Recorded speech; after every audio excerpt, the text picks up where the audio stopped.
अस्सलाम वालेकुम नाज़रीन, साइट में भलीकार आऊँ मैं मां सगर नाजी अमीर। नाज़रीन, मुल्क जे सियासी मंज़रनामे ते थींदड़ डेवलपमेंट्स के फोकस कंदा प्रोग्राम में पाकिस्तान तहरीक इंसाफ़ पंहिंजी मुल्कगीर एहतजाजी तहरीक जो आगाज़ करे छॾियो आहे ऐं एहतजाजी तहरीक त शुरू थी वई, पर PTI बार बार इहा ॻाल्हि चवंदी रही त 5 ऑगस्ट जे ॾींहुं PTI बानी जे क़ैद खे जेल में रहण खे 2 साल मुकमल थींदा, उन वक़्तु ही जेका एहतजाजी तहरीक हूंदी पंहिंजे उरूज ते पहुतल हूंदी। पर गुज़िरियल ॾींहुं जेके मंज़र नज़र आया, PTI दावा कंदी रही त समूरे मुल्क में एहतजाज बि थियो, पर जेको रियासती क्रैकडाउन हो, असां सां जेके मुख़्तलिफ़ वक़्तनि ते जेका रस्ता रोक असांजी थी, उन जे करे मुख़्तलिफ़ हंधनि ते जेका रस्ता रोक थी, उन जे करे बि तमामु घणो फ़र्क़ु पियो आहे। बहरहाल अॼु पाकिस्तान तहरीक इंसाफ़ जी क़यादत इन ॻाल्हि जी तस्दीक कई आहे त एहतजाज में माण्हू घटि शरीक थिया। उन हवाले सां पार्टी जे जेको सेक्रेटरी जनरल आहे सलमान अकरम राजा साहब, जो चवणु आहे त उन मामले ते PTI बानी सां बि ॻाल्हाईंदो। हिकु ॿी अहम डेवलपमेंट बि साम्हूं अचे पई, जेके मुख़्तलिफ़ सज़ाऊं अचनि पियूं नव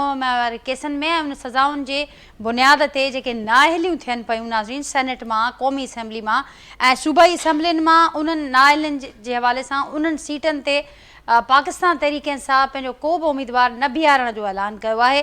इन ते बि उन्हनि सां गुफ़्तगू थींदी। हिकु भेरो ॿीहर ऑपोज़िशन खे ॻाल्हियुनि जी आछ कई आहे। वफ़ाक़ी कानून वारे वज़ीर आज़म नज़ीर तारड़ साहब इहा गुफ़्तगू कई आहे। ऐवान अंदरि ॻाल्हाईंदे जो चवणु हो त हाणे हीउ वक़्तु वधीक ज़ाया न कयो वञे ऐं एहतजाज बि करे ॾिठा। ऑपोज़िशन खे असां हिकु भेरो ॿीहर आछ कयूं था त असां सां गॾिजी वेहनि ऐं ॻाल्हाइण सां ई मामला अॻियां वधी सघनि था। नाज़रीन, उन समेत जेके ॿिया मुख़्तलिफ़ मामला आहिनि मुल्क अंदरि, उन्हनि ते गुफ़्तगू कंदासीं। जेको पैनल मूंसां गॾु मौजूदु आहे, तारुफ़ सां कराईंदसि।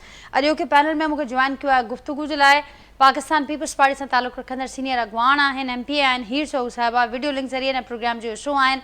उनखां सवाइ पाकिस्तान तहरीक इंसाफ़ सां तालुक़ु रखंदड़ सीनियर अॻवान आहिनि नुसरत वाहिद साहिबा, गुणी MNA आहिनि, PTI सां जो तालुक़ु आहे। मूंसां गॾु वीडियो लिंक ज़रिए शरीक आहिनि हिन प्रोग्राम में। ऐं उनखां सवाइ नाज़रीन मुस्लिम लीग नून जा सीनियर अॻवान आहिनि मियां अज़ीम साहब, उहे पिणु मूंसां गॾु थोरी देरि में हिन प्रोग्राम खे जॉइन कंदा।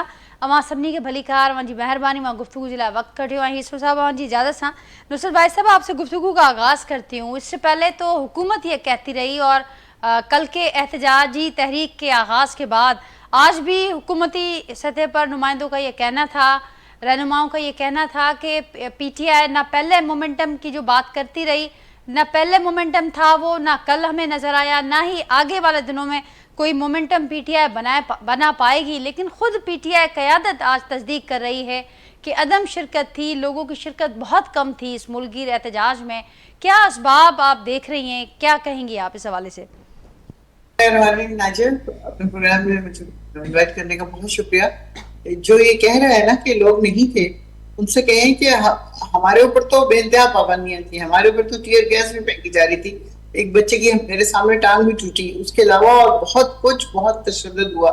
हम कुछ भी नहीं करेंगे, आप किसी एक शहर में इतना निकाल के दिखा दें बंदे जितने हमारे हर शहर में, बल्कि उससे कहीं ज्यादा KP में निकले, तो जहां तनकीद नहीं है, जहां आपके ऊपर पाबंदियां नहीं है, जहां कुछ भी नहीं है, उसमें भी ये तमाम पार्टियां मिलके इतने बंदे निकाल रहे हैं जितने के हमारे थे। हमारी इस दफा की स्ट्रेटजी बहुत अच्छी थी, बहुत ही संभल के किया गया और इस तरह किया गया कि कम से कम लोग हर इलाके में मौजूद हों। जैसे अब साउथ के 4 स्पॉट हैं, तो वो चारों स्पॉट्स में अलग अलग लोग जमा हो रहे हैं और फिर उसके बाद जो ईस्ट है, जो वेस्ट है, जो भी है, वो सब लोग अपने अलग अलग स्पॉट पे कर रहे थे। ये नहीं हो रहा था कि सारे इकट्ठे हो जाएं जिस तरह पहले शाहबाद में इकट्ठे होके और 26 नवंबर हुआ और हम सब ने देखा कि किस कदर जुल्म सितम हुआ वहां पे। तो इससे बचने के लिए खान साहब ने कहा ही ये था कि हर इंसान अपने शहर में, अपने इलाके में, अपने सूबे में, अपने मोहल्ले में, इवन अपने घर के बाहर या घर के अंदर ही झंडा लहरा के या पोस्टर लगा के बताए कि आपकी डिमांड क्या है। उसके हिसाब से अगर आप देखें तो लाहौर में पहली दफा हुआ है कि लोग निकले। इससे पहले हमेशा ये होता था कि इतनी पाबंदियां ये लोग लगाते थे कि लोग, जिस तरह शायद मैंने बताया भी एक पहले किसी प्रोग्राम में कि हमारी एक दोस्त गई लाहौर के, उसने उम्रा पे जाना था, उसने कहा मैं माँ बाप से मिल के आ जाऊं, चली तो गई। अब 26 नवंबर से एक दिन पहले उससे आना था, वो इतनी ज्यादा वहां पे बैरियर लग चुके थे कि वो नहीं आ सकी और जाहिर है उसको उम्रा नहीं हुआ। तो ये वाली चीजें अगर हमारे ऊपर इतनी पाबंदियों के बावजूद अगर इतने ज्यादा इंसान निकल रहे हैं और उसमें लीडरशिप नहीं है, मोस्टली लीडरशिप नहीं है। लीडरशिप के बगैर सिर्फ कारकुन निकल रहे हैं, क्योंकि आपको बताइए हमारी लीडरशिप आजकल क्या कहना चाहिए उसको, बकरी हुई है सारी, कि अब कल वहां ऐलान कर रहे हैं कि जी हम असेंबली से निकलेंगे, और सारा मीडिया वहां आ जाता है, ये असेंबली से बाहर आते हैं और गेट को ताले लग जाते हैं।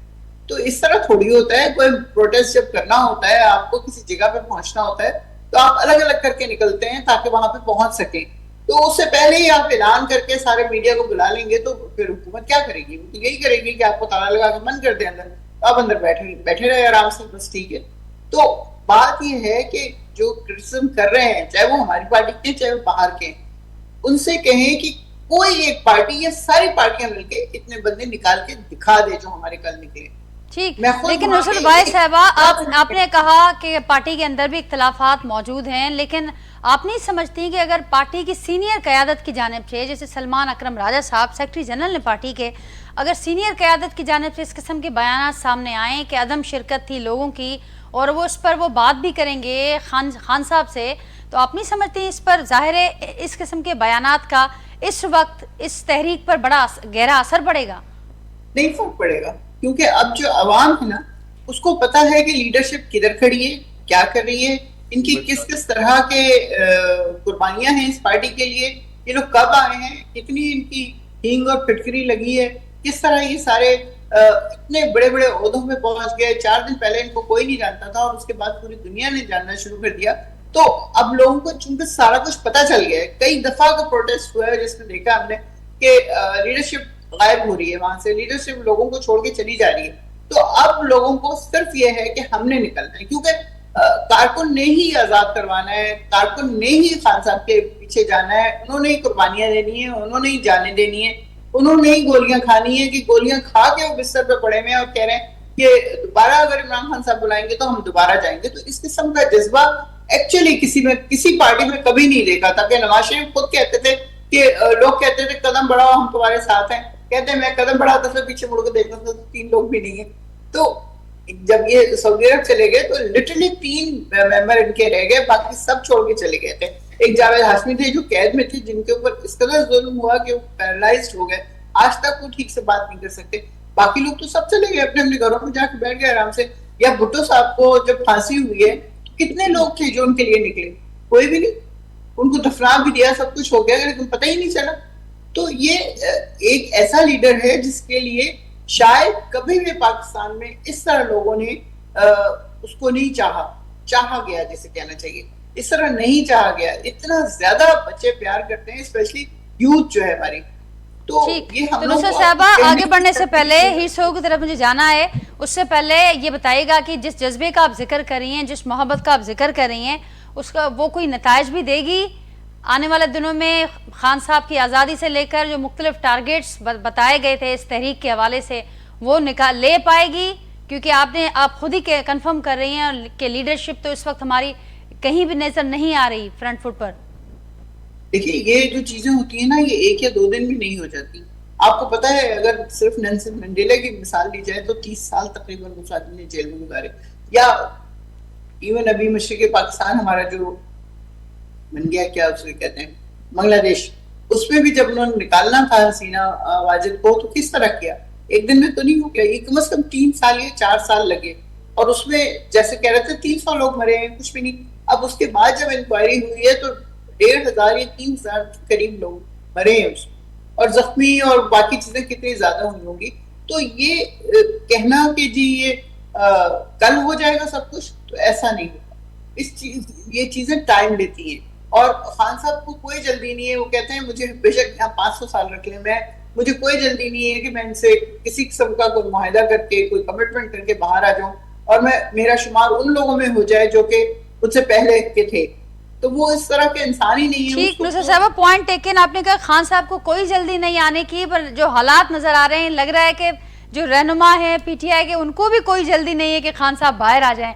हीसो साहब अवाम वटि ईंदस, नुसरत साहब जो मौक़िफ़ मां ॿुधो त एॾिन रुकावटुनि ऐं पाबंदियुनि बावजूद भी जेकॾहिं पीटीआई हेॾा माण्हू हिन माहौल में हिन वक़्त में कढण में कामयाब थी आहे, त हिन जो मिसाल नथो मिले। शायदि ई का पाकिस्तान जी ॿी पार्टी अहिड़े क़िस्म जो मुज़ाहिरो ॾेखारे सघे। बिस्मिल्लाहिर्रहमानिर्रहीम।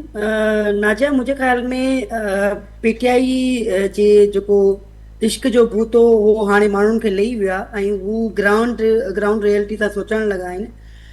जॾहिं लीडर त यकीननि जेल में आहे, पर उन खां पोइ जेका ए टीम आहे उहा का बि हिकु पेज ते न आहे। इन्हनि जा जेके बि लीडर्स आहिनि उहे मुख़्तलिफ़ स्टेटमेंट ॾियनि था। हिकिड़ी ॻाल्हि अगरि अयूब साहब हिकिड़ी करे थो, सलमान राजा ॿी करे थो, त हिननि जा पंहिंजे ई सभिनीनि जी स्टेटमेंट अलॻि अलॻि हूंदी आहे।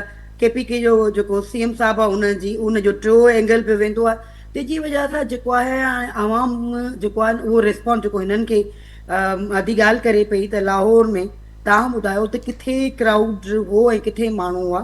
कराची एॾो सारो शहर आहे, किथे क्राउड त चयो तव्हांजो घरनि खां ॿाहिरि निकिरो रोडनि ते रस्तनि ते, छो त आवाम सम्झे पियो त हीअ हिननि जी इंटरनल जेका सियासत आहे उन जी वजह सां हिननि खे पाण खे नुक़सानु पियो थिए। हाणे अॻियां हली जॾहिं इमरान साहिबु ईंदो मैदान ते ॿाहिरि निकिरंदो पोइ वधीक आवाम रिस्पॉन्स ॾिए थी कोन थी ॾिए, पर हिन वक़्तु आवाम सम्झे थी त हिननि जी पंहिंजी सियासत जी वजह सां असीं मारिजूं पिया, असीं मुचड़ा खाऊं पिया, ऐं असां ई तबाह थींदासीं। त यकीननि इहो जेको आहे हिननि जी वजह सां ऐं जेको जेल में वेठल आहे सो उन जी शायदि या त हिननि ते एतबार, जेका लीडरशिप हिननि जी आहे उन ते एतबार न आहे, त जेका उहो चाहे थो उहो हे करणु को, जेका हिननि जी लीडरशिप जेकी ॿाहिरि आहे उहो करणु कोन पई चाहे। जेका लीडरशिप करणु चाहे थी उहो हुनजो लीडर जेको जेल में वेठल आहे उहो मञण जे लाइ तयारु कोन्हे।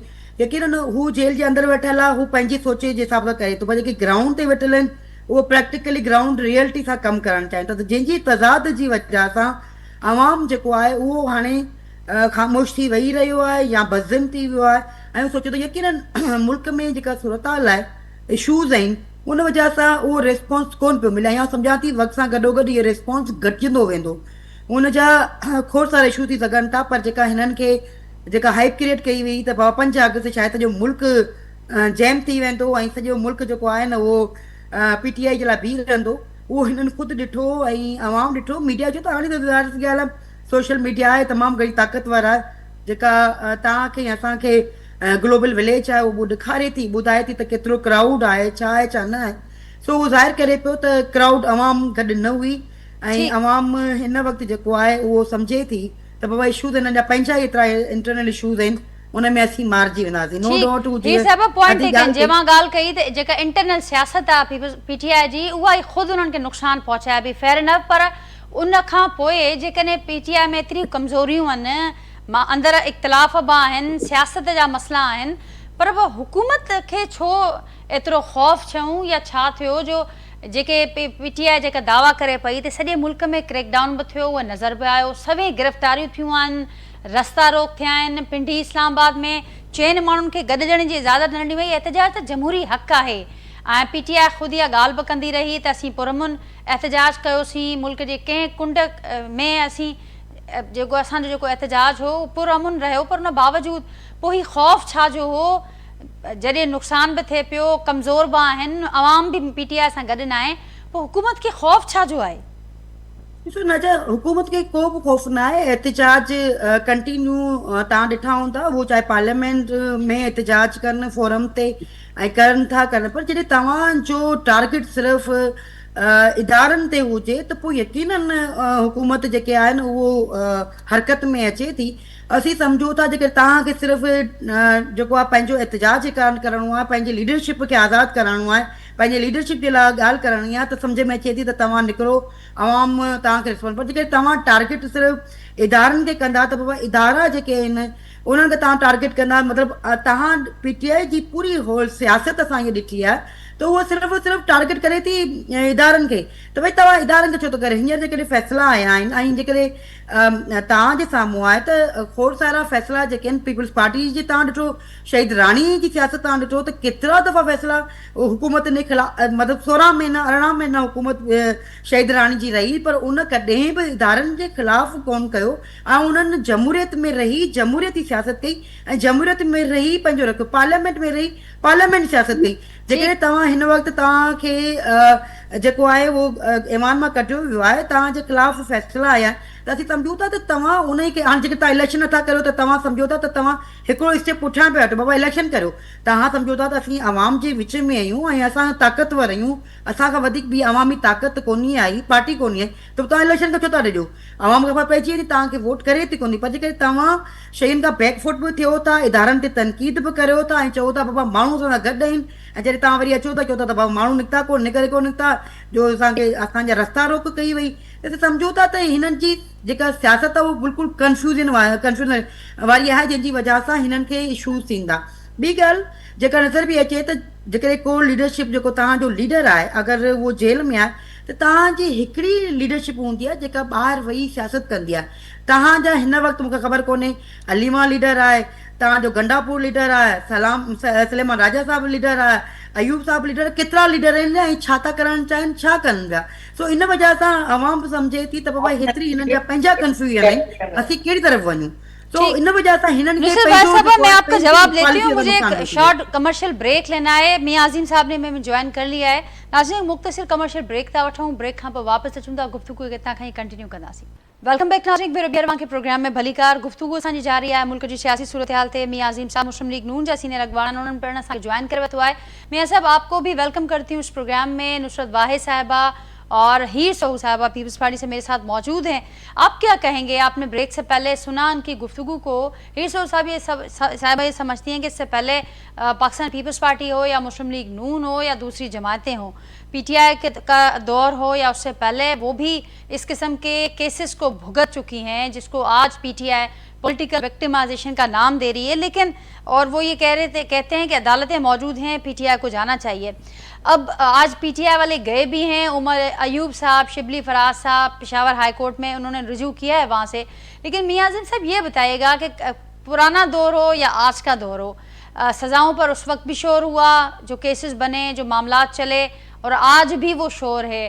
तो इसको आप समझते हैं कि उसी का तसलसल है? पीटीआई तो ये कह रही है कि ये वही, अगर कल एक चीज़ गलत थी आपके दौर में, आप समझते हैं कि पीटीआई के दौर में एक चीज़ गलत थी, तो वो आज कैसे सही हो सकती है?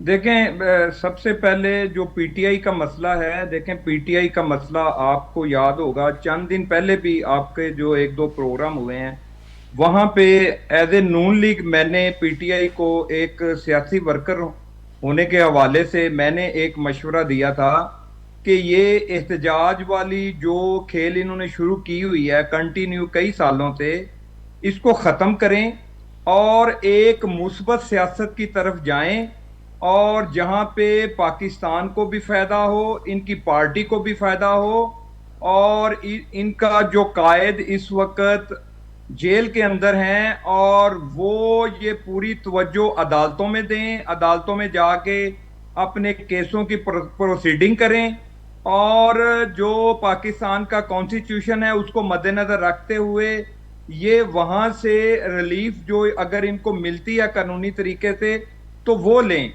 जहां तक देखें अब अदालतों का जो मसला इनका है, देखें ये इनके लिए तो कोई इतना बड़ा मसला नहीं है। अदालतों का वो भी फैसले आपने देखे हैं, जब सुप्रीम कोर्ट में मियां मोहम्मद नवाज शरीफ साहब को उस वक्त 2/3 की अक्सरियत थी नून लीग के पास, और मियां मोहम्मद नवाज शरीफ साहब इस मुल्क के जो वजीर आजम थे, पाकिस्तान की हिस्ट्री में इस तरह की अक्सरियत किसी के पास नहीं थी।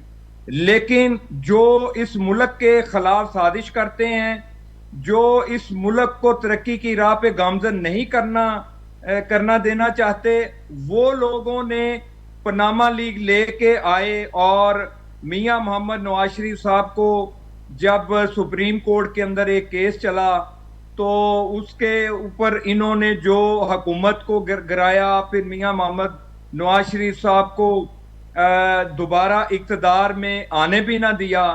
तो हमने तो इस तरह की बेशुमार चीजें फेस की हुई हैं। अगर मैं अब बताना शुरू करूंगा तो आपके प्रोग्राम का वक्त खत्म हो जाएगा। लेकिन बात यह है कि ये सब कुछ भी उस वक्त इमरान खान साहब ने किया था। आपको याद होगा 2013 का जो धरना था और सुप्रीम कोर्ट की तरफ खान साहब एक अपनी उंगली उठा के कहते थे कि अंपायर की उंगली उठने वाली है, तो बात यह है कि इनको पीटीआई वालों को चाहिए, इनका जो रिजल्ट कल निकला है, अभी 1 महीने से ये एहतजाज कर रहे थे, तो इस एहतजाज के अंदर आप देखें कि कोई ऐसा शख्स, मैं किसी को लीडर नहीं कहूंगा, कोई ऐसा शख्स लीड करने वाला नहीं था, प्लानिंग करने वाला नहीं था। लाहौर के अंदर हम बैठे हुए हैं, कहीं पे किसी ने ये नहीं कहा कि किस तरीके से निकलना है। आपने कहा जी कि हम नियाज बेग को बंद कर देंगे, फैजपुर को बंद कर देंगे और शाहदरा को बंद कर देंगे, हम लाहौर को बंद कर देंगे, रावलपिंडी को बंद कर देंगे, बड़े शहर जो थे। लेकिन वहां पे देखें, लोगों को अब ये समझ आ चुकी है कि खान साहब और खान साहब के जो साथी हैं, जो इस पार्टी को चलाने की कोशिश कर रहे हैं, वो बिल्कुल नाकाम हो चुके हैं। लेकिन मियां साहब, इसके बावजूद पीटीआई का ये कहना है, जो आप सूरत हाल बता रहे हैं, आप लाहौर की सूरत हाल बता रहे हैं, हीर सऊद साहबा ने कुछ देर पहले कराची समेत सिंध की सूरत हाल से भी हमें आगाह किया, और हम खुद भी कल जो सारा दिन जो मामला चले, लेकिन पीटीआई का ये कहना है, ये दावा है कि इस सारी सूरत हाल के बावजूद भी हुकूमत क्यों प्रेशर में नजर आई, हुकूमत ने क्यों क्रैकडाउन किया, क्यों इतनी गिरफ्तारियां हुई, क्यों हमने देखा कि कलम 144 लागू किया गया रावलपिंडी इस्लामाबाद में, क्यों पाबंदियां लगाई गई, क्यों रास्ते रोके गए, क्यों रुकावटें डाली गई। बिल्कुल, ये पीटीआई का भी सवाल ठीक है, और आपने जो किया है, अब इसका जवाब ये है कि क्यों का जो जवाब है वो ये है कि इन्होंने जिंदगी में जब भी एहतजाज किया है, वो एहतजाज पुरअमन नहीं, पुरतशद्दद एहतजाज इन्होंने किया है। जब भी इन्होंने एहतजाज किया है, पाकिस्तान के स्टेट के अदारों के ऊपर इन्होंने हमले करने की कोशिश की है। इन्होंने जब भी कोई भी एहतजाज रिकॉर्ड करवाने की कोशिश की है, तो ये एहतजाज इस तरीके से रिकॉर्ड करवाते हैं कि जैसे कोई पाकिस्तान का दुश्मन हो, कोई पाकिस्तान के खिलाफ कोई लश्कर निकल के, जिस तरीके से आप मुझे ये बताएं, जो बलोचिस्तान के अंदर दहशतगर्द हैं वो क्या करते हैं, वो पाकिस्तान के खिलाफ जो है वो सारे करते हैं, और जो हमारे केपीके के अंदर ये सारी चीजें, ये पाकिस्तान स्टेट को, गवर्नमेंट को और पाकिस्तान के दफाई अदारों को ब्लैकमेल करने की कोशिश करते हैं। ये अदारों को आग लगा के, ये रोड के ऊपर रोड ब्लॉक करके ये एहतजाज रिकॉर्ड नहीं करवाते, ये दुनिया ये तो हुई माजी की बात। मियां अजीम साहब, कल के दिन में कहीं पर कानून हाथ में लिया गया, जो आप सूरत हाल बता रहे हैं, कल के दिन में कोई ऐसा वाकया हुआ जिसके बिना पर जो पीटीआई का दावा है कि हमारी जो गिरफ्तारियां हैं, बहुत ज्यादा कारकुनान को गिरफ्तार किया गया, रुकावटें डाली गई, कल का कोई वाकया अगर आपको याद हो तो जरूर बताएं, अगर आपके सामने कोई हुआ हो। ये तो माजी के किस्से हुए। कल का जो प्रोग्राम, मैं यही गुजारिश कर रहा हूं कि कल का प्रोग्राम तो हुआ ही नहीं है। कल तो इन्होंने, तो फिर गिरफ्तारियां क्यों हुई, क्रैकडाउन क्यों हुआ, अगर कुछ हुआ ही नहीं कल? नहीं, वो देखें, वो जो ये 1 महीने से बढ़ के मार रहे थे, 1 महीने से पाकिस्तान स्टेट को कह रहे थे हमने निकलना है, हमने ये करना है। जाहिर बात है, जो हुकूमत है, अवाम की जान और माल की किसकी जिम्मेदारी है? स्टेट की जिम्मेदारी है, गवर्नमेंट की जिम्मेदारी है, अदारों की जिम्मेदारी है। तो अगर इस तरह का कोई भी बंदा, कोई ऑर्गेनाइजेशन छोटी सी ले लें, अगर वो भी कहेगी तो उसके लिए भी अपने जो डिफेंस पॉलिसी होती है, जो अदारे सारी चीजें करती हैं, तो वो तो करना ही करना है। अवाम की सहूलत के लिए, अवाम के जो रास्ते हैं वो उसको हमवार करने के लिए, अवाम की रोजगार, जो ताजर हैं उनके जो दुकानें हैं और जो अदारे ये बंद करने की कोशिश करते हैं हर दफा, तो ये तो हुकूमत की हिकमत अमली बिल्कुल थी। और उसके साथ साथ कल कश्मीर डे भी था, और कश्मीर का जो मामला था आर्टिकल 370 का, वो भी एक साथ में था, ये उसको भी कैश करवाना चाहते थे। तो ये कल के एहतजाज को, इनके इस एहतजाज के साथ तो हम नहीं देख रहे कि जो इनके साबका रिकॉर्ड था उस तरीके से ये निकली हैं। अवाम भी, वोटर भी अब ये समझ चुके हैं कि इस तरह का जो एहतजाज है वो मुल्क को भी नुकसान पहुंचता है, उनको खुद भी पहुंचता है, और जो लोग जिनका सियासत के साथ कोई ताल्लुक नहीं है, आपका पॉइंट है मियां आजिम साहब, और आप एडमिट कर रहे हैं। नुसरत भाई साहब, आपकी तरफ आऊंगी। मियां साहब ने अभी एडमिट किया कि क्रैकडाउन तो हुआ और गिरफ्तारियां जो पीटीआई कल से दावा करी है वो भी हुई, लेकिन वो ये कह रहे हैं कि ये सब कुछ माजी के तजुर्बात के सामने रखते हुए, पाकिस्तान तहरीक इंसाफ के जो माजी की एहतजाजी तहरीक रही और इसके साथ साथ सिक्योरिटी की पेशे नज़र ये इकदाम किए गए, लेकिन वो एडमिट कर रहे हैं कि ऐसा हुआ है। क्या कहेंगे आप? कभी आज तक ऐसा हुआ है पिछले 30 साल से लेके अब तक, सिवाय वो 9 मई का जो इन्होंने फॉल्स फ्लैग किया था 911 की तरह, उसके अलावा कभी पीटीआई ने कोई तकरीबकारी की हो। हमेशा हमारे लीडर ने यही कहा है कि किसी को कोई नुकसान नहीं पहुंचना चाहिए। ये इमारतें या इंसान, ये फौजी, ये पुलिस वाले या मेरे अपनी रियाया, ये सब मेरी अपनी है। इनको किसी को नुकसान नहीं पहुंचना चाहिए, किसी को मारना नहीं चाहिए, किसी चीज को खराब नहीं करना चाहिए। तो हमारा लीडर तो हमेशा से पीसफुल रहा है। ये फरमा रहे हैं कि जी वो पता नहीं उन्होंने क्या कर लिया था 13 के उसमें क्या किया था, कितने दिन का। मेरी बहन है, जब आपको याद होगा रिकॉर्ड है जी, याद है मुझे हुकूमत को साथ लेके इस्लामाबाद के ऊपर चढ़ाई की थी उन्होंने। जो आपके चीफ जस्टिस साहब थे उनको छुप के जान बचा के निकलना पड़ा था वहां से। आप लोग बहुत दूध के धुले हुए नहीं है जो कुछ भी आप लोगों ने किया। और इस वक्त अदालतें जिस तरह 26वें आईनी तरमीम के बाद जहां पे पहुंच गई हैं, तो आपका क्या ख्याल है कि हम अदालत के ऊपर डिपेंड करेंगे? लेकिन नुसरत साहब कल मुज़ाकरात की पेशकश की है ऑपोजिशन को, पाकिस्तान तहरीक इंसाफ को 26वीं तरमीम पर भी, और आज एक बार फिर वफाकी वजीर कानून आजम नज़ीर साहब ने भी बात की है कि आए हमारे साथ मिलकर बैठें कि पीटीआई क्यों मौक़िफ़ में अपनी लचक नहीं दिखा रही। आपने देखा कि एहतजाज माजी में भी पीटीआई ने करके देखे, कोई नतीजा नहीं निकला, और कल का जो एहतजाज शुरू हुआ है उसके भी नतीजे आपके सामने हैं। पीटीआई क्यों नहीं मौक़िफ़ में लचक दिखा रही? प्लीज आप ये देखिए नतीजा क्या कि हम सड़क पर जाएंगे और खान साहब को रिहा कर देंगे? नहीं, ऐसा बिल्कुल नहीं होगा।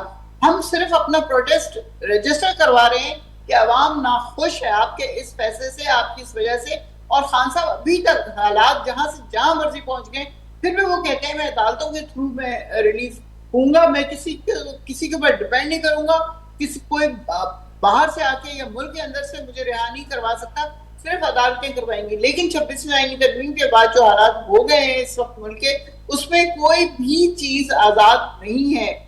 अदलिया आपको पता है किस तरह के सारे फैसले कर रही है और क्या क्या कुछ हो रहा है। रात के 2-2 बजे तक वो अदालत लगती है। तो और उस पर मुज़ाकरात की पेशकश हुई है पीटीआई इस ज़मन में? नहीं फर्क पड़ता भाई, इनके साथ मुज़ाकरात करने का फायदा क्या है मुझे बताएं आप। इनके हाथ में तो इतना नहीं है कि उठा के ग्लास का पानी खुद अपने हाथ से पी ले। ये तो पूछते हैं किसी से, तो जिससे पूछते हैं उससे मुज़ाकरात होने हैं, बस उसके अलावा किसी से नहीं होने। ये लोग उस काबिल थोड़े क्या ये इनको तजवीजें दी जाए कि आप ये कर ले आप ये कर ले, ये कुछ नहीं कर सकते।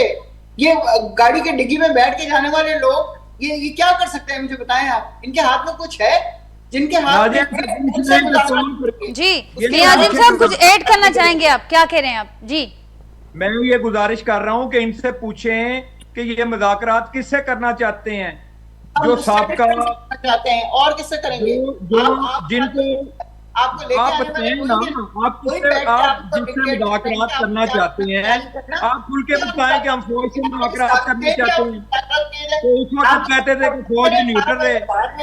इसके अलावा आपका कोई और मिशन नहीं है जिंदगी में कि जितना पाकिस्तान को लूट लो उतना लूट लो, लूट के भेज दो सारा कुछ बाहर। पाकिस्तान में रहने वाले मर जाएं, मर्जी हो जाए, किसान कहां से कहां चला जाए, मजदूर कहीं रोजाना। जी नुसरत साहब जवाब ले लेते हैं, हीर सऊद साहब और मियाज़िम से जवाब ले लेते हैं। मुज़ाकरात आप लोग इस काबिल नहीं, आप सिर्फ पैसा लूटने आए हैं, आप पैसा लूटे और जाए। मेरी बात सुन लेना, मेरी आप बात सुन लें। गुजारिश ये है कि जो करप्शन का बाजार आपने केपीके के अंदर गर्म किया हुआ है, अब चंद दिन पहले जो करप्शन हो रही है, आप करप्शन की बात करते हैं, अगर आपके घर पर करप्शन होती थी, खान साहब की जो वाइफ है वो करप्शन करती थी। आपको ये बोलना चाहिए, ये करप्शन की बात नहीं करनी चाहिए। उस्मान बुलगार जैसे बंदे, उस्मान बुलगार जैसे बंदे ने जो करप्शन पंजाब की है, आप करप्शन की बात करते हैं। हीर सऊद साहब कुछ ऐड कर दो, आवाज छाड़ दो हिकड़े पासे ना आ छे पई। आप उसे नाराज करें, उसको आप अगर दूसरों को सुनेंगे अपना मौका अपनी बारी पर चले जवाब ले लेते हैं। हीर सऊद साहब जी मित्तल साहिबा, मिस्टर साहब आपका पॉइंट आ गया, मियां जी साहब आपका पॉइंट आ गया, जवाब ले लेते हैं। अपनी बारी पे अपना मौकफ देंगी तो ज्यादा बेहतर रहेगा। नुसरत साहिबा, अगर आप अपनी बारी पे मौकफ देंगी तो ज्यादा बेहतर रहेगा, वरना इस तरह प्रोग्राम करने का मकसद ये ठीक नहीं है ठीक कि नुसरत सिर्फ साहब आप आपका बोलो। पॉइंट आ गया, जवाब ले लेते हैं। अब आपने कहा कि बात सिर्फ उन्हीं से होगी जो फैसला साज हैं। अपनी भाई पे बात करेंगे तो दूसरे जो मौकफ जा रहा है, जी ही ये साहबा। पूरी दुनिया में देखा जा रहा है। अपनी बारी पे अपना मौकफ देंगे तो अच्छा रहेगा। मैं ये अपनी कोई बारी घर में पे अपना मौकफ लड़ाई नहीं चल रही है तो ज्यादा बेहतर रहेगा। जी नाजिया, क्या जी पूछना ही साहबा। चाहिए? नाजिया, तव्हां छा था पूछणु चाहियो? जी हे साहबा, जेका ॻाल्हि पीटीआई करे थी त ॻाल्हि सिर्फ़ु उन्हनि सां थींदी, भेरो ॿीहर आछ बि थी आहे ॻाल्हियुनि जी, ऐं उन सां गॾोगॾु पीटीआई इहा बि ॻाल्हि कंदी रही आहे त इख़्तियार जंहिं वटि हूंदा असीं ॻाल्हाईंदासीं, ऐं गॾोगॾु इहा बि ॻाल्हि कंदी रहे थी त असांखे उहो माहौल न पियो ॾिनो वञे जंहिंमें असां ॻाल्हियुनि जे लाइ हिकिड़े पासे असांखे आछ ॾिनी पई वञे ॻाल्हियुनि जी, ऐं ॿिए पासे असांजे लाइ अहिड़ी सूरत हाल पैदा कई पई वञे जो असां कंहिंखे कुझु चई नथा सघूं। त इन माहौल में ॻाल्हियूं कीअं थींदियूं? अमां सम्झो पिया त हुकूमत खे बि पंहिंजो किरदारु अदा करणो पवंदो। नाजिया, तव्हांखे हिकिड़ो ॿुधायां त पीटीआई खे असल में तवक़ात खां वधीक रिस्पॉन्स मिलियो, तवक़ात खां वधीक पावर्स मिलिया, तवक़ात खां वधीक इख्तियारात मिलिया, ऐं जंहिंजी वजह सां मतिलबु हिननि सम्झो पिया त शायदि असां जी चाहियूं राति खे ॾींहं खे राति कराइणु, ऐं हिननि जी हिस्ट्री अगरि 2.5-3 साल जी हुकूमत हुई, चाहे वो नून लीग हुई, पीपल्स पार्टी, तव्हां कंहिंखे बख़्श कयो हो? तव्हां त ॻाल्हि कयो असां कुझु कोन कयो, असां त जेको आहे न इस्लामाबाद में जेको आहे न पौधो कोन किरायो होसीं, पर तव्हांजे साम्हूं आहे त तव्हां पुलिस खे टारगेट करणु, तव्हांखे शायदि यादि कोन्हे SSP जुनजो साहिब खे जेका हालत कई हुई, जॾहिं तव्हांजा एहतजाज थिया उनमें तव्हां हमेशा नुसरत साहिबा प्लीज, जब आपकी बारी आती मैं नहीं बोलती तो मैं चाहूंगी कि आप सुने फिर आप बात कर लें तो ज्यादा बेहतर है, क्योंकि मुझे इस तरह बीच में बोलना मुनासिब नहीं लगता। त जॾहिं बि तव्हांजो मौक़ो ईंदो आहे त तव्हां टारगेट कयो आहे, ऐं यकीनन तव्हांजो वधीक टारगेट जेको हूंदी आहे उहो इदारा रहंदा आहिनि। ॿी ॻाल्हि कई पई वञे तव्हां ॻाल्हाइण, अच्छा हिननि जो सम्झ में कोन हुजे बाबा असांखे अदलियात एतवार कोन्हे, अदलियात असीं वञणु कोन था चाहियूं, वरी पाण था चवनि त बाबा इमरान साहिबु चवे थो त असांखे अदलियात यकीन आहे, एतवार आहे, असीं हुनजो इंतज़ारु करियूं, वरी पाण ई चवनि था त बाबा जेके फुल पावर में आहे, जेके हुकूमतूं ठाहिनि पिया, हुकूमत खे हलाइनि पिया, असांखे हुन सां ॻाल्हि करणु, त खुली चवनि न त बाबा असांखे जमहूरियत ते यकीन कोन्हे, असांखे अवाम ते यकीन कोन्हे, असांखे हुकूमतनि ते यकीन कोन्हे, असांखे सिर्फ़ु इस्टेब्लिशमेंट ते यकीन आहे, हू असांखे वठी आई हुई, हुन ते यकीन आहे, हू असांखे हिन मसइलनि में विधो आहे, ऐं हूअ ई असांखे कढंदी त पोइ असां ईंदासीं। त क्लियर ॻाल्हि कनि, जे पार्टी खे अवाम ते यकीन न आहे, अवाम जी पावर ते यकीन न आहे, उहा ईअं ई डफेड़ में रहंदी ऐं उहा इहो ई कमु कंदी। तो सम्झां थी त हिननि जो हाणे यकीननि जॾहिं इदारा हिननि ते महिरबानी थिया, राज़ी थिया, छो त यकीननि जेका मई जो इशू आहे उहो हिननि जे सिर्फ़ु हिननि जेको कयो आहे उहो दुनिया ताईं मैसेज वियो आहे त तव्हां इदारनि खे जॾहिं गार गंद कंदा, इदारनि सां विढ़ंदा ऐं इस्टेब्लिशमेंट जे ख़िलाफ़ु वेंदा, चाहे उहो केरु बि हुजे, अॼुकल्ह जे दौर में जेके तव्हां इशू खणी था वञो त पोइ हुनजो भुगतानो भुगतियो। तव्हां जेको आहे ॻाल्हि बिल्कुलु ऐं इमरान साहिब जी कंदी, तव्हां बाबा असां हिकिड़ी उंगली जे इशारे ते हलूं था, त पोइ अॼु तव्हां इंतज़ारु पिया करियो, तव्हां इंतज़ारु करियो, जॾहिं हूअ तव्हांखे इस्टेब्लिशमेंट तव्हां ते राज़ी थींदी, उहो तव्हांखे ठाहींदी, तव्हां खणी, जेके तव्हांखे अवामी पावर ते जॾहिं यकीन न आहे त पोइ वेठा हुजो, इंतज़ारु करियो, वेट एंड वॉच वारी पॉलिसी रखो, जॾहिं तव्हां ते राज़ी थींदी। असीं सम्झूं था त जेका हुकूमतूं, जेके जमहूरी पार्टियूं अवाम ते भरोसो कंदियूं आहिनि उहे ईंदियूं आहिनि। हा, अप एंड डाउन रहिया, कहिड़ी पॉलिटिकल पार्टी ते जेको आहे न उहो क्रैक डाउन न थियो आहे, चाहे नून लीग आहे, MQ तव्हांजे साम्हूं आहे, पाकिस्तान पीपुल्स पार्टी हिस्ट्री आहे, शहीद ज़ुल्फ़िकार अली भुट्टो खां वठी शहीद ज़ुल्फ़िकार अली भुट्टो जॾहिं शहीद थियो तव्हांजे साम्हूं आहे, त तव्हां सम्झो त हुनजी नमाज़ पढ़ण जे लाइ इजाज़त कोन, केरु ॿाहिरि कोन थो निकिरी सघियो। शहीद राणी जे साम्हूं जेके हालात रहिया उहो तव्हांजे साम्हूं आहिनि। आसिफ़ ज़रदारी साहिब तव्हां 13 साल जेल में रहियो, ऐं उन खां पोइ तव्हांखे जेको उहो ई कोर्ट तव्हांखे चवे थी त बाबा तव्हां क्लियर करे थी। शहीद ज़ुल्फ़िकार अली भुट्टे जो जेको केस वियो फांसी जो, कोर्ट एडमिट कयो त असां सां ग़लती थी आहे। इहे ई जमहूरियत आहे, इहे जमहूरी पार्टियूं आहिनि जेके पंहिंजो केस विढ़नि थियूं, रखनि थियूं, फोरमनि ते विढ़नि थियूं। जेकर तव्हां न कंदा त पोइ तव्हां जंहिंजो इंतज़ारु पिया करियो उन जा वञी पेर वञी चुमो ऐं उन्हनि ते वञी बिहो त तव्हां ते राज़ी थियनि थियूं त वेलकम। इहो ॿुधायो, अमां ॿुधायो त कल्ह मुख़्तलिफ़ पार्टियुनि ते इहो ॾुखियो वक़्तु जेको अॼु PTI मथां आहे उहो ॿियनि पार्टियुनि बि फेस कयो आहे, ऐं उन्हनि पोइ रस्ता कढिया, मुख़्तलिफ़ फोरम्स ते वञी करे हुननि पंहिंजे लाइ रस्ता कढिया, जेको PTI रस्तो अवॉइड पई करे, इन करे वेट एंड वॉच पॉलिसी उन्हनि खे रखणु घुरिजे। पर गॾोगॾु ही कहिड़ो जमहूरियत लाइ सुठो सवण आहे जेको माहौल हिन वक़्तु नज़र अचे पियो मुल्क अंदरि पूरी जी पूरी असां ॾिसूं था त ऑपोजिशन जी सभ खां वॾी पार्टी पूरी जी पूरी उन्हनि जी पार्लियामानी क़यादत नाअहल थी चुकी आहे का ऑपोजिशन जो को आवाज़ न बचियो आहे जेका सूरत हाल हिन वक़्तु आहे ख़ुदि पाकिस्तान पीपल्स पार्टी ॻाल्हि कंदी रही आहे मुस्लिम लीग नून जमहूरियत जे हवाले सां ॻाल्हि कंदी रहे त उहे पार्टियूं हिन माहौल खे कीअं ॾिसनि पियूं हू न पई सम्झनि त उन्हनि खे हिन ॾिस में को किरदारु अदा करणु घुरिजे को माहौल जोड़णु घुरिजे बिल्कुलु नाज़िया ॾिसो न जॾहिं तव्हांखे पार्टी ॿियनि पार्टियुनि ते एतबार न आहे तव्हांखे पार्लियामेंट में एतबार न आहे ॾिसो वे कढिबा आहिनि जेको वक़्तु हिन वक़्तु पीटीआई ते हले पियो मुश्किल वक़्तु उन में सभिनि खे ख़बर आहे नाअहल करणु लीडरशिप जो वञणु ऐं उन्हनि शयुनि खे मुख़्तलिफ़ हरबनि सां कयो उनजो वे छो त तव्हांखे जॾहिं पार्टीज़ ते एतबार न कोन्हे तव्हांखे नून लीग ते एतबार कोन्हे तव्हांखे पीपल्स पार्टी ते एतबार कोन्हे तव्हांखे ॿियनि पार्टियुनि ते कोन्हे तव्हां डायलॉग करणु कोन था चाहियो तव्हां उन्हनि ते एतबार तव्हां सम्झो था त बाबा हे जेके आहिनि के मतिलबु कठपुतलियूं आहिनि हिननि सां असांखे ॻाल्हाइणो कोन्हे त पोइ वे कीअं निकिरंदा हर पार्टी ते प्रॉब्लम एनपी तव्हांजे साम्हूं आहे त पार्टी ख़तमु थी की खोड़ सारी पार्टियूं आहिनि पर उन्हनि जो वे वरी पॉलिटिकल पार्टी सां गॾु विहणो हूंदो आहे तव्हां उन्हनि सां गॾु न विहंदा पंहिंजो केस न रखंदा त तव्हां सम्झो था त असीं सुपीरियर आहियूं असांखे हिननि सां कोन ॻाल्हाइणो आहे त इशूज़ नो डाउट इशूज़ आहिनि पीटीआई ते हिन वक़्तु जेको हले पियो उहे शयूं जेके फ़ैसिला थिया आहिनि उहे असीं सम्झूं था जेके ग़लति फ़ैसिला थिया आहिनि मां उहा ई ॻाल्हि कई त असद अजहर साहिब जे ख़िलाफ़ु 13 साल जेल में विझण खां पोइ कोर्ट में वरी कोर्ट में विया ऐं कोर्ट ई उन्हनि खे भरी कयो शहीद ज़ुल्फ़िकार अली भुट्टो जो तव्हांखे फांसी ॾिनी वई वरी बि तव्हां कोर्ट में विया ऐं कोर्ट में ई तव्हां उनखे उहो एडमिट कयो कोर्ट त बाबा हीअ असांखां ग़लति फ़ैसिलो थियो आहे जॾहिं वक़्तु बदिलियो तव्हांखे इन्हनि अदालतनि लाइ वरी जॾहिं हवाउनि जो रुख तब्दील थियो तॾहिं ये मामला थिया यूसुफ साहब अवां जो पॉइंट आयो मियां अजीम साहब अब बताइएगा कुछ दिन पहले ऑपोजिशन का एक एपीसी हुई उसने जो एलामिया जारी किया उसमें बात की गई है कि मुल्क को इस वक्त जो सूरत हाल है हम देख रहे हैं कि इंटरनेशनल फ्रंट हो या नेशनल फ्रंट हो चैलेंजेस हर तरफ नजर आते हैं तो ऐसे वक्त में एक नए मिसाक जमहूरियत की जरूरत है आप क्या कहेंगे इस पर देखें नाजिया वसाक़े जमहूरियत की बिल्कुल ज़रूरत है आपको याद होगा कि मियां मोहम्मद नवाज शरीफ ने और मोहतरमा बेनज़ीर भुट्टो ने अबू धाबी में वसाक़े जमहूरियत जब साइन की तो हमें क्यों जरूरत पड़ी थी हमें इसीलिए जरूरत पड़ी थी कि उस वक्त की जो स्टैब्लिशमेंट थी वो उस वक्त क्या होता था एक कभी हम आ जाते थे कभी पीपल पार्टी इक़्तिदार में आती थी हमें जो पाकिस्तान के जो ऐसे अदारे या ऐसी ताकतें जो पाकिस्तान को तरक्की की राह पे गामजन नहीं करना चाहते थे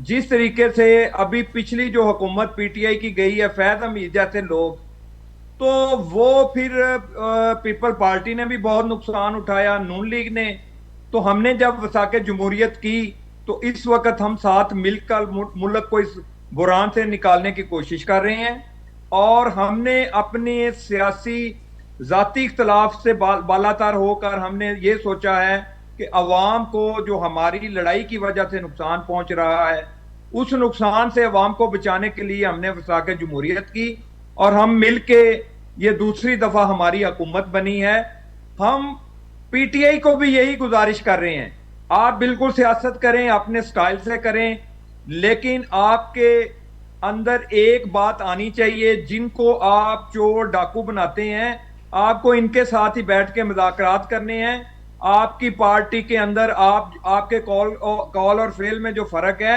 आप बताएं आप करप्शन की बात करते थे अभी मेरी बहन जो गई हैं इस टीवी चैनल से तो ये मैं उनको भी ये बताना चाहता हूं कि वसाक़े जमहूरियत बिल्कुल जरूरी है और अगर हम सब पार्टियां मिलकर इस वक्त जो हमारे खारजी हालात हैं इंडिया के साथ और इसराइल के साथ और इस वक्त ईरान की जो सूरत हाल है इंडिया की जो सूरत हाल है पाकिस्तान का इस वक्त स्टेटस जो पूरी दुनिया के अंदर एक नुमाया बन के सामने आया है तो ये सारी चीजें इस वक्त हमारे छोटे छोटे जो इख्तलाफात हैं उनसे बालातर होकर मैं ये समझता हूं कि मियां मोहम्मद नवाज शरीफ साहब की और हमारी पार्टी की ये कोशिश है कि पीटीआई भी एक मुस्बत सियासत करे पाकिस्तान के लिए करे पाकिस्तान की अवाम के लिए करे और पाकिस्तान को आगे लेके जाने की अगर इनके पास कोई अपोजिशन में बैठकर भी कोई प्लानिंग है तो हमें बताएं जहां पे हमारी कमजोरियां वो हमें बताएं हम और बेहतर तरीके से हुकूमत कर सकें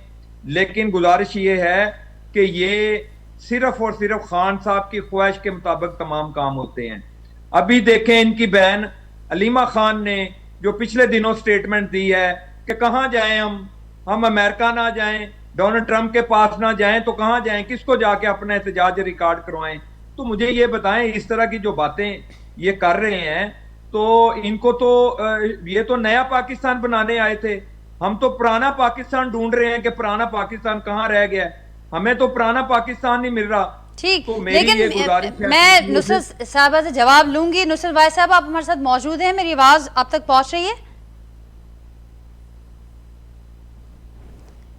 नाज़रीन, नुसरत भाई साहब से रब्ता मुनक़ते थे, कोशिश करें तो रब्ता बाल दें। मियाँ साहब ये बता दें, नुसरत भाई साहब से रब्ता मुनक़ते है हमारा भी, ये बता दें पीटीआई वालों का ये कहना है कि जो आपने भी जिक्र किया, हीर सोऊ साहबा ने भी कहा कि बड़ा मुश्किल वक्त सारी पार्टियों ने देखा और इसके बाद उन्होंने वे आउट्स भी निकाले, लेकिन वो ये कह रहे हैं पीटीआई वाले साथ ना दें, मजम्मत तो कर रहे हैं। अगर कल यही कठिन वक्त, मुश्किल वक्त दूसरी पार्टियों पर आया और आज पीटीआई के ऊपर है तो साथ ना दें, साथ ना खड़े हो, लेकिन मजम्मत तो कर दें कि ये गलत हो रहा है। देखें, बात ये नहीं है, बात ये है कि पीटीआई, पीपल पार्टी, नून लीग, एमक्यूएम, ये जो 3-4 पार्टियां हैं जिन्होंने इक्तदार भी देखा है, अपोजिशन भी देखी है, तो मुझे सिर्फ ये बताएं, पाकिस्तान की हिस्ट्री आप देख लें कि पाकिस्तान की हिस्ट्री के अंदर किसी एक पार्टी ने किसी एहतजाज में, मैं पीपल पार्टी की पहले बात कर लेता हूं, जुल्फकार अली भुट्टो को जब फांसी दी गई और जिसका फैसला अभी आया कि वो फांसी बिल्कुल गलत थी, तो मुझे ये बताएं कि उन्होंने उस वक्त पीपल पार्टी ने अपना कायद खोया और उन्होंने क्या किसी अदारे के ऊपर, जो हमारे डिफेंस के अदारे हैं, क्या उनके ऊपर हमला किया, कहीं पे आग लगाई? बिल्कुल नहीं। और उसके बाद मियां मोहम्मद नवाज शरीफ साहब को 2/3 अक्सरियत से निकाला गया, मुल्क बदर किया गया।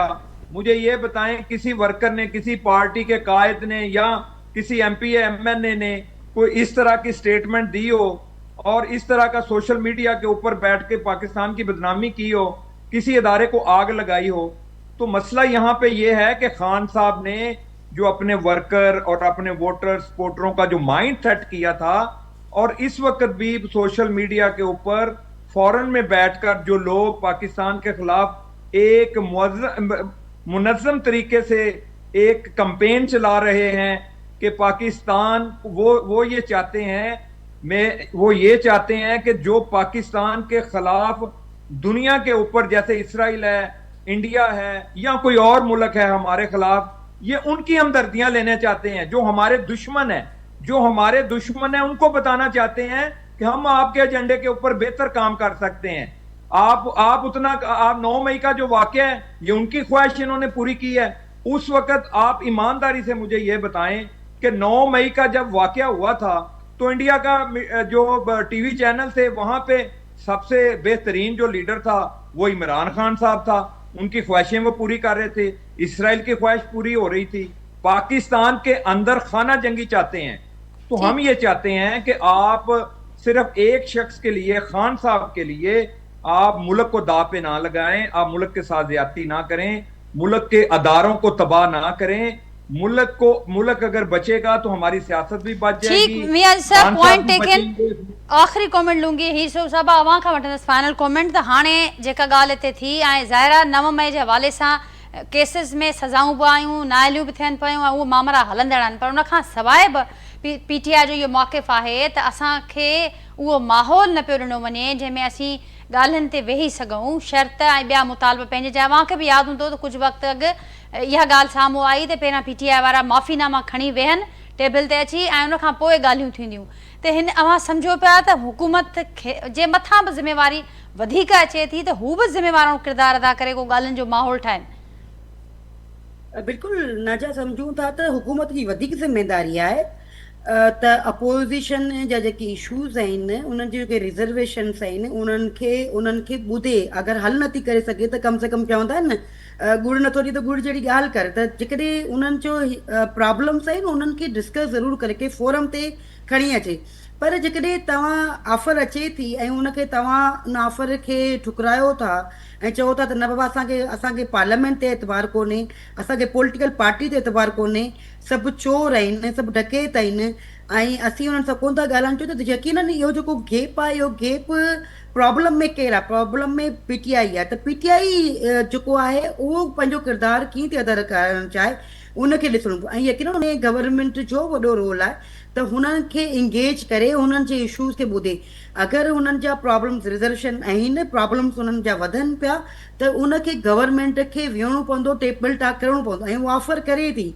अगरि हू ऑफर ते नथा वेहनि त असीं सम्झूं था इहा जेकी आहे उहो पीटीआई जी आहे। ॾिसो हिन वक़्तु तव्हां ॾिसो त जेके हो स्टेटमेंट तव्हांजे साम्हूं आहे त केपीके जे सीएम जेका स्टेटमेंट ॾिनी त बाबा फिटेव में जेका स्टेटमेंट वई, जेका इंडिया खणी वई तव्हांजे साम्हूं, त बाबा असीं दहशतगर्द जेके आहिनि झलियूं था, मथां वरी जेको असांजा इदारा फ़ोन था कनि, असां दहशतगर्द छॾे था ॾारियूं।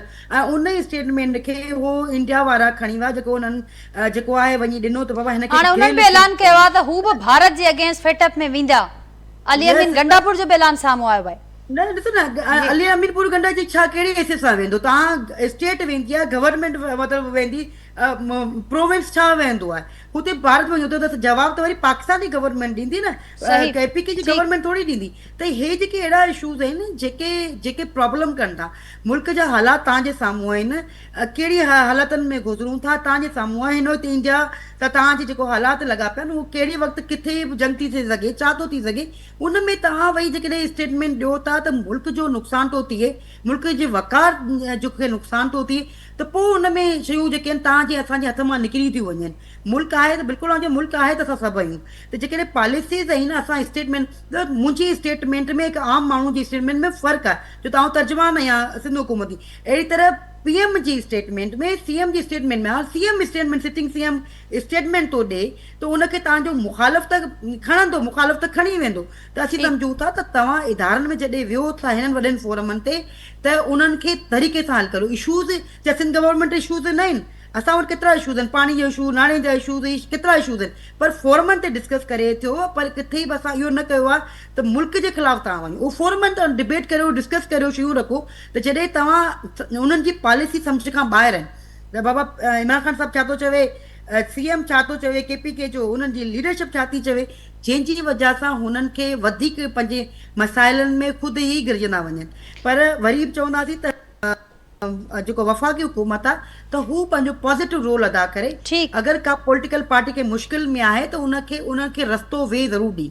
ही साहब बड़ी मेहरबानी वांझी मियां अजीम साहब, बहुत शुक्रिया आपका। नाज़रीन नुसरत वाहिद साहब बस अगर मौजूद हूँ गुफ्तगू मां ॿुधी मौजूदा सूरत हाल ते पंहिंजे फीडबैक सां आगाह कजो। वरी सुभाणे मां सां मुलाक़ात थींदी, तेसिताईं ॾींदा इजाज़त। अल्लाह हाफ़िज़।